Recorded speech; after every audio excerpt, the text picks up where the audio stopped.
Tak nampak ambil dia gelak dah. Nak siapa ni tuan-tuan bayang tengok senang dia dapat pahala. Ni anak orang ni. Kan? Dia mai, bapak dia tak mai. Bapak dia dapat pahala. Faham mai tak? Tak mai kurang ajar punya bapak. Dia kata hampir aku dapat pahala. Tengok anak mai, bapak tak mai. Mak hang mai tak? Tak mai juga. Dia hantar anak lah. Dia tak hampir duduk depan sekali. Dia tak, aku dapat pahala di rumah. Itulah aku ajarnya faham. Senang dah dapat pahala. Hantar anak pun dapat pahala. Allahu Akbar, tuan-tuan. Senang duduk dalam majlis dapat pahala. Ni malaikat turun ni rahmat kan? Ustaz kata rahmat. Rahmatnya tuan-tuan, majlis ilmu lah yang paling rahmat. Boleh lena. Tuan-tuan majlis boleh lena tak?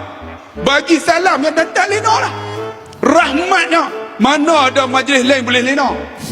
Tuan-tuan pergi kenduri boleh lena tuan-tuan? Tak boleh lena. Majlis ilmu lena. Tu pun dapat pahala. Yang depan ni diganda pahala ni lebih.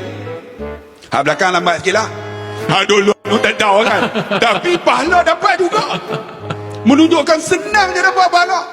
Ada orang tuan-tuan bukan nak main dengar ceramah pun. Dia dah kecil dah. Bibi singgah nanti tu siapa tu terkah. Main duduk juga. Dapat pahala. Pahala kencing pun dapat. Pahala ni pun dapat. Heran tu lah ada orang tuan-tuan nak kencing main masjid. Nak kencing main masjid. Kan? Hak kena kencing pun dah main masjid.